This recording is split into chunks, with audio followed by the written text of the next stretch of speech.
राज्यभरात चर्चा आहे ती भोंदूबाबांची। एकीकडे अशोक खरात, दुसरीकडे ऋषिकेश वैद्य। दोघांवरतीही आरोप आहेत ते लैंगिक अत्याचाराचे। अर्थात अशोक खरातचं प्रकरण खूप मोठं आहे, तसं ऋषिकेश वैद्यच्या बाबतीत एकाच महिलेने आतापर्यंत केवळ तक्रार दाखल केली आहे। एकीकडे अशोक खरात हा एसआयटीच्या चौकशीमध्ये आता घडाघडा बोलू लागलाय असं कळतंय, तर दुसरीकडे ऋषिकेश वैद्य मात्र जो आता न्यायालयीन कोठडीमध्ये आहे, तो न्यायालयाकडे काही महत्त्वाच्या मागण्या करताना दिसतोय। त्याची एक मागणी मान्य सुद्धा झाली आहे। हे संपूर्ण प्रकरण काय आहे समजून घेणार आहोत। नमस्कार, मी समृद्धी आणि तुम्ही पाहताय टॉप न्यूज मराठी। वसईचा स्वयंघोषित आध्यात्मिक गुरु ऋषिकेश वैद्य याच्यावरती काही दिवसांपूर्वी एका महिलेनं लैंगिक अत्याचाराचे आरोप केलेले होते। हा जो ऋषिकेश वैद्य आहे तो त्याच्या एका संस्थेच्या माध्यमातून वेगवेगळ्या ठिकाणी धार्मिक प्रबोधन करतोय वगैरे असं सांगत काही काही कार्यक्रम घेत असतो। सोशल मीडियावरती सुद्धा तो अशाच पद्धतीच्या पोस्ट करत असतो। याच माध्यमातून त्याची एका महिलेशी ओळख झालेली होती। या महिलेबरोबर ओळख झाल्याच्या नंतर या महिलेनं त्याला अध्यात्म मला शिकायचंय वगैरे अशी मागणी केली आणि मग मी तुला अध्यात्म शिकवतो असं म्हणून तो एकदा वसईवरून पुण्यात आला। पुण्यामध्ये नगर रोडला असलेल्या एका हॉटेलमध्ये तो या महिलेला भेटला। तिथे भेटल्याच्या नंतर मात्र त्यानं या महिलेला गुंगी येणार काहीतरी खायला दिलं।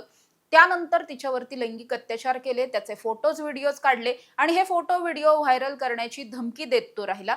कुठेही वाच्यता केल्यास किंवा पतीला सांगितल्यास मी हे फोटो व्हिडिओ व्हायरल करेल अशा पद्धतीची धमकी तो तिला द्यायचा। त्याचबरोबर तिला आणि तिच्या पतीला चक्क जीवे मारण्याच्या धमक्या सुद्धा द्यायचा, असं सुद्धा या महिलेनं फिर्यादीत म्हटलेलं आहे। त्यामुळे याच प्रकरणामध्ये ऋषिकेश वैद्यला पोलिसांकडून त्याच्या विरोधात पहिल्यांदा गुन्हा दाखल करण्यात आला। त्यानंतर तो काही दिवस फरार झाला, मात्र पोलिसांनी त्याला पिंपरीमधून अटक केली। तेव्हापासून तो पोलीस कोठडीमध्ये होता। काल त्याला न्यायालयीन कोठडी जाहीर झाली। आता या 14 दिवसांच्या न्यायालयीन कोठडीमध्ये सगळ्यात महत्त्वाचं, पोलीस कोठडीतून जेव्हा एखादा आरोपी हा न्यायालयीन कोठडीमध्ये शिफ्ट केला जातो, ट्रान्सफर केला जातो, त्यावेळेस न्यायालयाचे काही प्रोटोकॉल्स असतात। कशा पद्धतीने यायचं, जेव्हा एखादा आरोपी पोलीस कोठडीत असतो तेव्हा त्याला त्याचे स्वतःचे कपडे घालता येतात आणि त्याचबरोबर त्याचं राहणीमान कसं असावं वगैरे यावरती फारसा कंट्रोल नसतो। दुसरीकडे जेव्हा एखादा आरोपी हा न्यायालयीन कोठडी त्याला मिळते आणि तो आता जेल एंट्री त्याची होणार असते, म्हणजेच काय तर तो कारागृहामध्ये त्याला ठेवलं जातं, त्यावेळेस मात्र त्याला कारागृहामधले कपडे घालावे लागतात कैद्यांसारखे। त्याचबरोबर त्याचं मुंडन केलं जातं।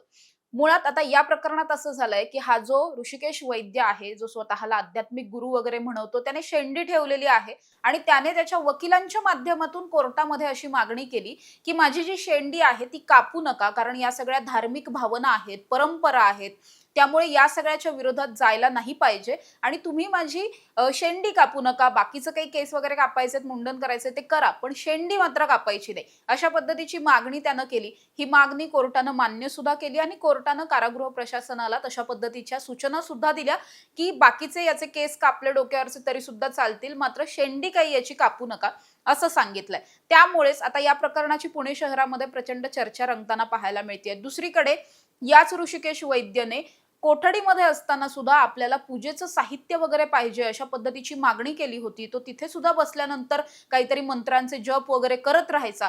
त्यामुळे तो हे सगळं जाणून बुजून करतोय, ड्रामा करतोय असे सुद्धा आरोप त्याच्यावरती केले जात आहेत। त्यामुळे आता या प्रकरणामध्ये जेव्हा त्याला न्यायालयीन कोठडी मिळालेली आहे, जेल एंट्री झाली आहे, याचाच अर्थ काय की इथून पुढे त्याचा जामिनाचा मार्ग मोकळा होऊ शकतो।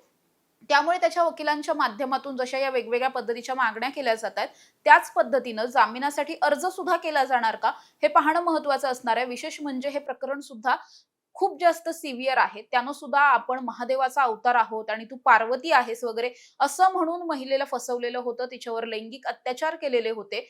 त्यामुळे या प्रकरणामध्ये त्याला जामीन मिळतोय का हे पाहणं सगळ्यात जास्त महत्त्वाचं असणार आहे। आत्तापर्यंत तरी जामिनाचा अर्ज त्यानं केला नाहीये, मात्र कालच ही सगळी ऑर्डर आलेली आहे की त्याला न्यायालयीन कोठडी मिळाली। त्यामुळे कदाचित पुढच्या 2-3 दिवसांमध्ये जामिनासाठीचा अर्ज सुद्धा केला जाऊ शकतो। आता या सगळ्यामध्ये कोर्टाची भूमिका काय असणार, तपास अधिकाऱ्यांची भूमिका काय असणार हे पाहणं महत्त्वाचं असणार आहे। अशा ताज्या आणि महत्त्वाच्या बातम्यांसाठी तुम्ही पाहत रहा टॉप न्यूज मराठी, आपला महाराष्ट्र, आपली बातमी।